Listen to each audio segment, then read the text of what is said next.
Very important repentance, recognizing Jesus. That people who don't recognize Jesus, who don't understand Jesus, they hold on to their own philosophies. To them, the Lord say, repent, the kingdom of God has come. But for us, we are already in the kingdom of God. We are already experiencing the righteousness of God. For us, repentance is, although we have received the grace, but yet we have weaknesses, we have failures, which are allowed to exist in us. That is what we read. Even after baptism, certain concupiscence, inclination to sin is allowed in us. And this is not our fault.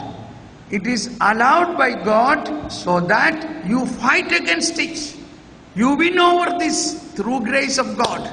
So for that also you can repent, oh Lord, I am sorry for doing this. But at the same time you must believe God's grace. God allowed this repentance, otherwise, this is what St. Paul says, this treasure is given in an earthen vessel. That earthen vessel means it is our own human weaknesses and failures. See, I am speaking so much things about holiness, but I only know how weak I am. But I am not at all depressed or demoralized or fearful, because I believe grace of God overabounds my weaknesses and failures. I believe that. That is why St. Paul says, St. Paul cried and cried several times because of his own weaknesses. And what the Lord said? What the Lord said? My grace is sufficient for you. Okay. So, repentance have to be understood. One is a historical aspect, another is a temporal aspect. So when all what is mentioned in the gospel time is a historical aspect of the time that Jesus is inviting others to believe in Jesus and accept the righteousness what Jesus has brought. The kingdom of God has at hand. Okay. Now, any question? Pardon? A thorn in my flesh. That thorn in my flesh, what St. Paul say, is exactly his own weaknesses and failures, even evil thing in him. That he said, more detail in that, shall we read that? He said, because of the revelations, I should not be elevated, therefore God has given a thorn in my flesh. God himself has given. And he repeatedly prayed to review that, and the Lord says, no, let it be. That is in 2 Corinthians chapter 2, I think. Yes. My grace is sufficient for you, for the power is made perfect in weakness. Let us read before that. Verse 7. Because of 2 Corinthians chapter 12, verse 7 onwards. Because of abundance of the revelations. See, St. Paul is full of revelations. Because of the abundance of revelations,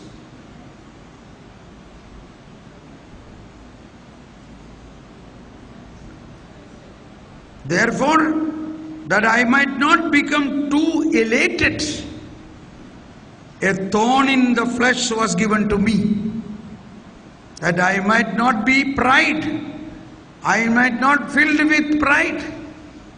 A thorn in the flesh was given to me. An angel of Satan. What is that thorn? An angel of Satan. See? To beat me. To keep me from being too elated. 3 times I begged the Lord about this, that it might leave me. But he said to me, my grace is sufficient for you. The power is made perfect in weakness. See, the power is made perfect in weakness. So here Jesus says weakness. There he say, a thorn in my flesh.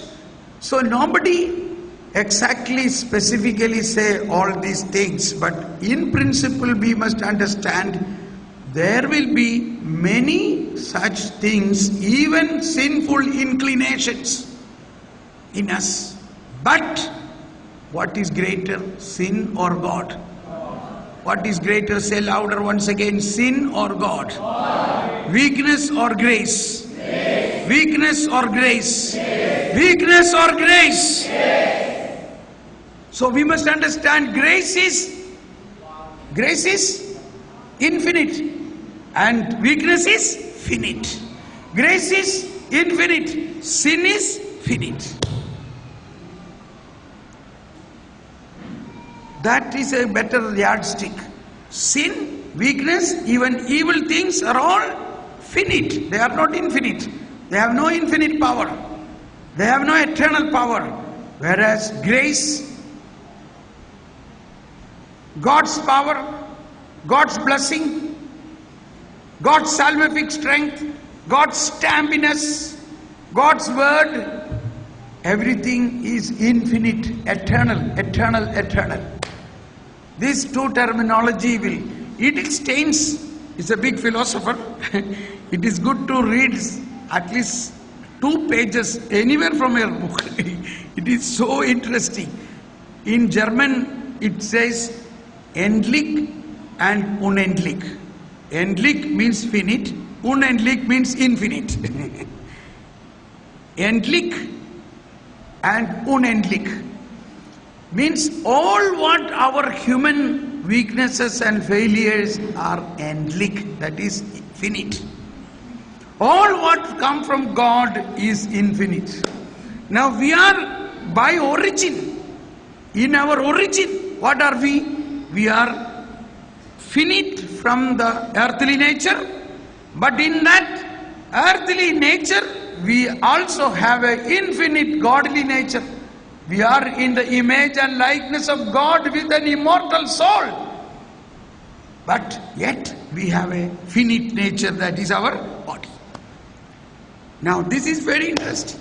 So always think we have a finite and an infinite in us.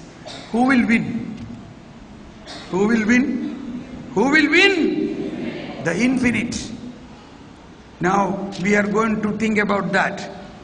Then, so we now deal with that 8 points of our life after death, the eschatological dimension of our faith. So that is why John the Baptist said, the one who is coming behind me is greater than me. उसका जूता का फीता भी गूलने के लिए मैं योग्य नहीं हूं. समझ में आया? उसका जूता का फीता भी नहीं गूल नहीं सकता. He will baptize you with Holy Spirit. Then suddenly John the Baptist fly to the end of times. He has a winnowing fan in his hand. He will thresh the field and gather the wheat in his house and burn the chaff. Baptism, from there immediately to the last judgment. So that means in baptism our journey already began. We are a good wheat. If you are a good wheat, can that wheat become chaff? Yes or no? Can a wheat become chaff? That's it. How you have become a wheat? Because you believe in Jesus. The infinite grace is in you. He stamped you with eternity. He gave you His body and blood. He gave you His eternal word. He gave you His Holy Spirit. Then who can make you a chaff? Hallelujah. Am I telling a story or reality? That is called rediscovery. All this I am discovering. You know, every time when I preach all these things, I feel really Holy Spirit is kissing me, loving me and promoting me. Yes, Thomas, speak that. Yes, come on, tell that. They are like enjoying. After this, when I go to my room, I sit there and say, how was it? Ah, very good. Since you are faithful in little things, I will make you responsible for greater things. This is like a certificate given to me every time. They are enjoying. Who are enjoying? The most holy Trinity, Father, Son and Holy Spirit. They are with me. They are promoting me. They say, you speak, you speak. You see, I may feel tired.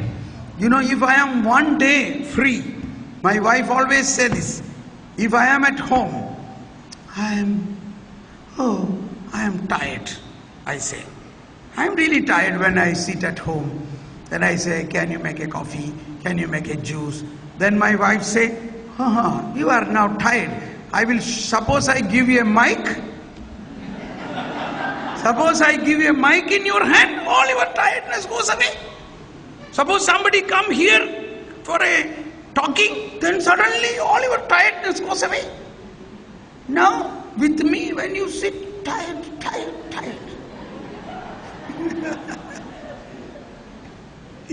I tell you, when we preach, we have no tiredness because we are pouring out the truth of the gospel. Okay, now we have no time. So, 8 points. What are the 8 points? What are the 8 points? No, resurrection first. Oh. Yes. Paragraph 997. 997. See, yesterday I touched this point in the faith of Abraham. You understand my expression content? Eh?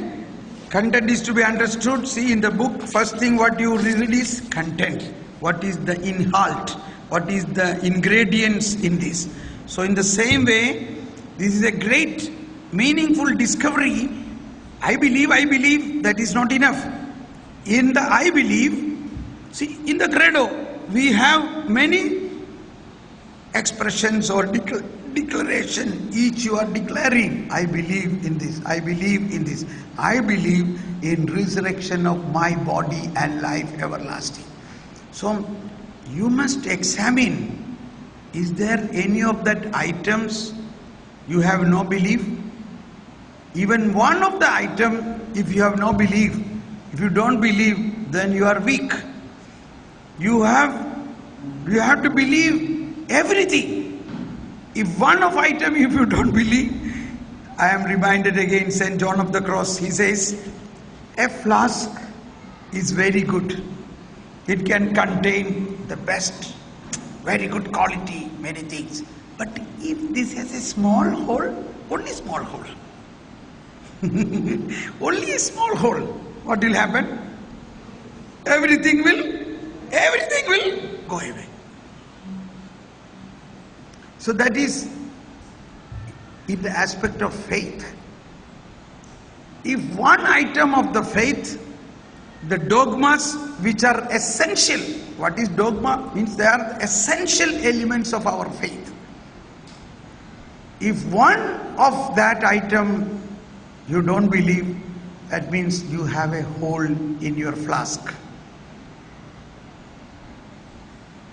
Another analogy he has shown is another interesting.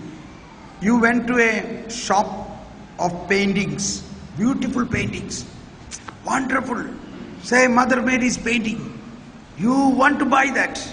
You already fixed the price. You saw it and they are going to pack it. Then you say, wait a minute, let me just have a close look.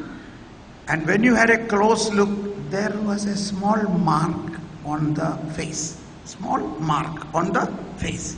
Will you take that? Will you take that? No. And the salesman said, oh, no, all other things are very good. I said, and what foolish thing you are talking, I am buying a new painting. Why should I buy a scratched painting? God has purchased your soul without any scratch. You understand that?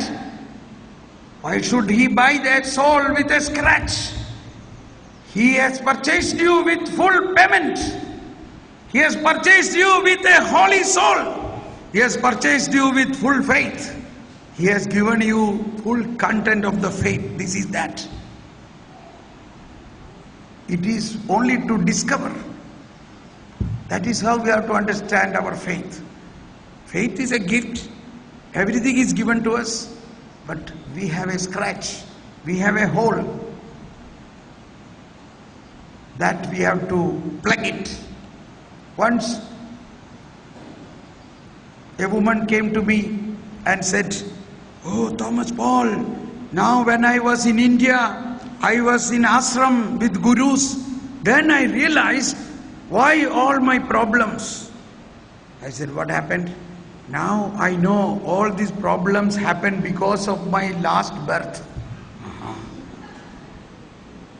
The gurus told me, all your problems are because of your last birth. In the last birth, probably you are an elephant or a donkey, something like that. I don't know exactly, but they say last birth. And then say, but in the next birth, everything will be changed. If you do this puja, this puja, this puja, in the next birth, I will be. These are my clients in Europe. So I told her, "My dear, you are mistaken. What do you think? I am also coming from India, but I never gone to any ashram or to any guru. I only needed this catechism and Bible and our Father prayer." "Thomas, what do you say about it?" "Yes, sit down, I will say. Do you know you have created by God with a eternal life. Do you know what is eternal life? Eternal life is God's own life. And that is only one life. There is no rebirth for God." So imagine, she was shocked. She said, yeah. I heard this in the catechism classes, or I heard this in the childhood time. So man is in the image of God means he has only one life. Yeah, he has only one life.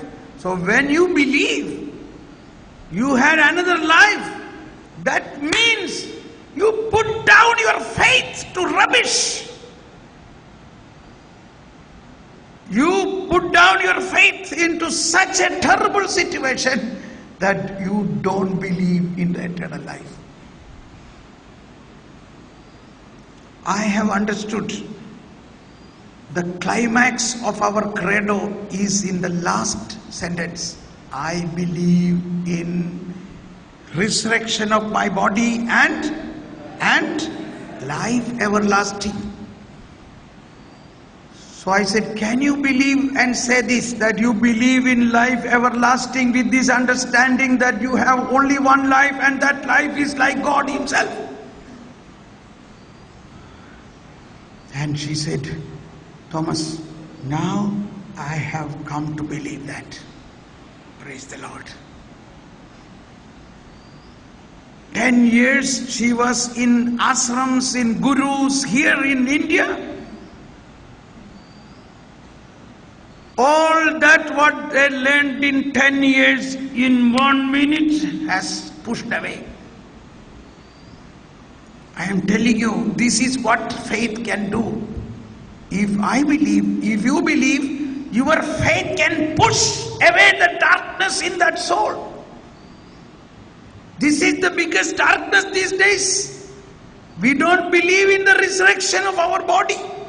We don't believe in the life everlasting because of many such influences of modern thinking. Once a man asked me, Thomas, I am going last 50 years to church every day, but my children have no faith. How can it be? I said, we have to talk about it. In the free time, I will give an appointment for a counseling, then we can discuss. I can pray and ask the Lord. Then I was talking about prayer. Suddenly he raised the hand and said, Thomas, do you know Transcendentale meditation? I said, I don't even know how to pronounce that. I don't really know anything. You don't know? See, I learned from an Indian guru. I spent 3 hours in Transcendentale meditation. Now I know what is the problem. That is why your faith is in a crisis. You must believe that God, our Father, who is the author and creator, is in you. And Jesus Christ and the Holy Spirit is in you. I never had any desire for any other prayer. People talk about so many meditations, Zen meditation, transcendental meditation, I don't know whatever it is. I never tried or I never had any aspiration for that, because I am fully contented and satisfied with my supreme, infinite God in me. Thomas, are you telling the truth? Then what? But you cannot understand this because you do not believe in this last sentence of the Credo.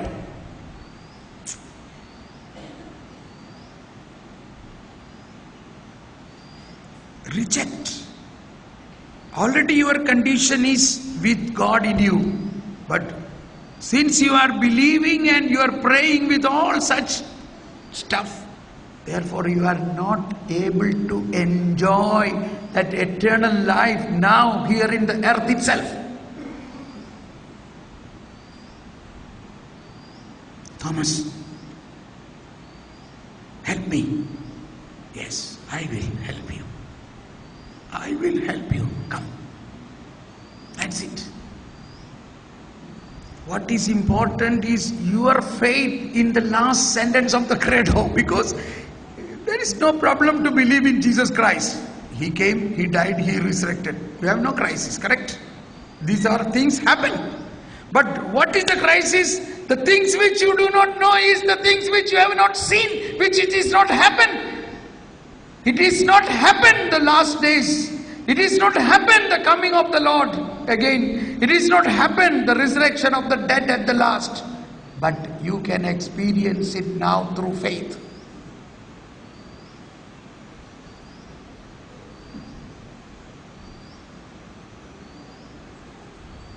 My dear friends, this is beautiful.